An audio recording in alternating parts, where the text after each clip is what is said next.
Selamat malam. Mungkin teman-teman ada yang tidak tahu kenapa ada jenis boneka bantal catur, boneka lebah kayak gini, atau boneka-boneka warna-warni lainnya seperti bola juga.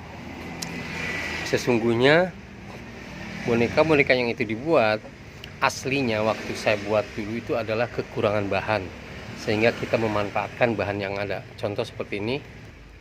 Nah, boneka lebah ini sebenarnya tadinya nggak sengaja bikin lebah, karena kita ada sisa bahan sedikit warna hitam, terus merah, nelek, pokoknya semua seadanya, supaya jadi bahan-bahan sampah, bahan sisa bisa jadi lebih maksimal hasilnya seperti ini.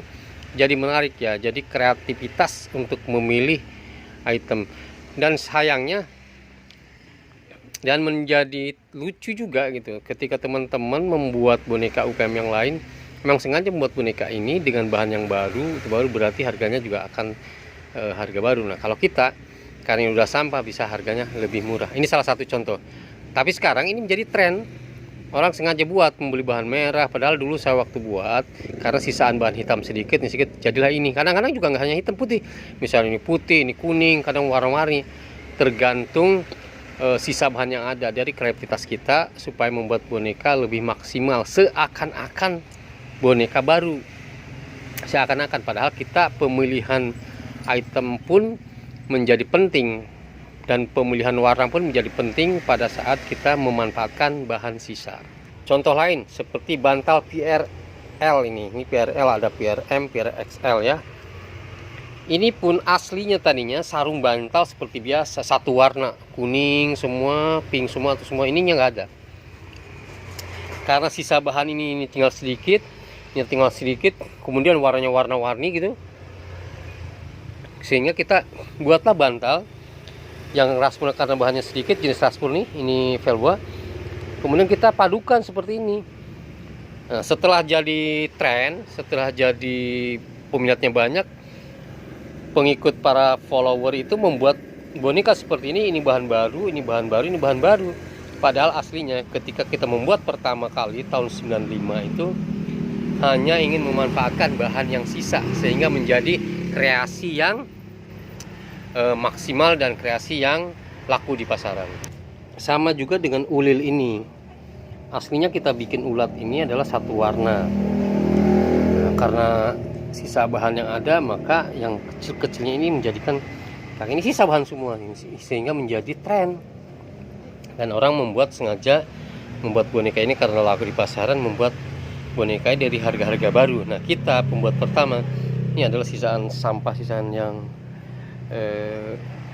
sisa bahan. Banyak juga jenis-jenis kreasi lain awalnya sebenarnya membuat dari memanfaatkan sisa bahannya. Ini seperti ini, warnanya warna-warni kan ini.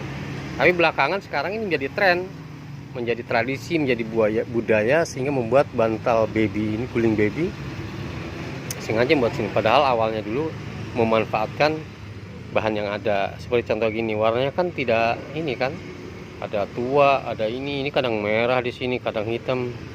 Jadi mengkombinasikannya. Nah, itulah salah satu kenapa di bisnis boneka itu menjadi penting kita kreatif, tapi juga tidak sekedar membuat. Meskipun bahan sisa, supaya maksimal, bagaimana caranya? Yaitu warnanya kita harus selain kontras, juga warnanya harus seimbang atau enak dipandang, matching lah, katakan seperti itu. Oke, demikian salah satu tips memanfaatkan sisa bahan yang ada. Ini khusus bagi para UKM, bagi teman-teman yang ingin menjadi produsen boneka. Terima kasih atas perhatiannya. Jika ini bermanfaat, silahkan di subscribe, tapi kalau tidak bermanfaat tidak usah di subscribe. Jika bermanfaat, subscribe, karena saya akan terus membongkar tips-tips bikin boneka supaya teman-teman bisa membuat boneka di rumah sendiri. Tonton terus channel Anang Sujana. Sukses untuk semua, selamat malam.